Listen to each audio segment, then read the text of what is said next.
আল্লাহ রাব্বুল আলামিন আমাদের রায়হানকে সহি সালামতে নিক। আসসালামু আলাইকুম রাহমাতুল্লাহি ওয়া বারাকাতুহু।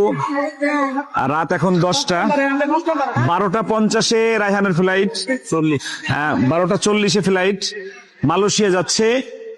মাহে রমাদানের তারাবি পড়াতে এয়ারপোর্টে আসছিলাম, এই প্রথম মনে হয় রায়হানের আব্বার আমি একসাথে রায়হানকে তুলে দিতে। সাথে আমাদের সোহাইব আছে, আশিক আছে। আলহামদুলিল্লাহ, সবাই দোয়া দিবেন আল্লাহ যেন সহি সালামতে মালয়েশিয়া যায়। আর আমরা 15 রোজার পরে আমি আর তাসরিফ ইনশাআল্লাহ আসতেছি, আর জুনায়েদ ইনশাআল্লাহ। আলহামদুলিল্লাহ, এয়ারপোর্টে আসলাম পবিত্র মাহে রমাদানের তারাবির নামাজকে উদ্দেশ্য করে মালয়েশিয়ায় আসছি ইনশাল্লাহ। তবে দুঃখের বিষয় হলো বাজান তাশরিফ ভাই, জুনায়েদ, আমরা একসাথে যেতে পারছি না। অবশ্য ইনশাল্লাহ 10 রমজান বা 15 রমজানের দিকে ইনশাল্লাহ মালয়েশিয়া দেখা হবে, সেই সাথে সবার সাথে দেখা হবে, তারাবির নামাজও হবে। আসুন আমরা পবিত্র মাহে রমাদানকে কেন্দ্র করে বেশি বেশি আমল করি। আল্লাহ হাফেজ, সবাই দোয়া করবেন। আসসালামু আলাইকুম। প্রবাসী ভাইদের সঙ্গে দেখা হবে ইনশাআল্লাহ।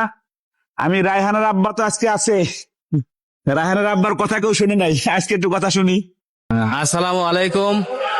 রায়হান কুয়ালালামপুর যাচ্ছে তারাবি পড়ানোর জন্য। আপনারা সবাই দোয়া করবেন এর জন্য। আমিও দোয়া করি আল্লাহ যেন সঠিকভাবে পৌঁছায়।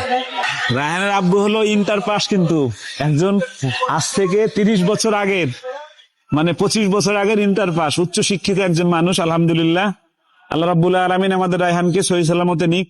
আর রায়হান পরিবারের যে যেখানে আছে আল্লাহ সবাইকে অনেক ভালো রাখুক।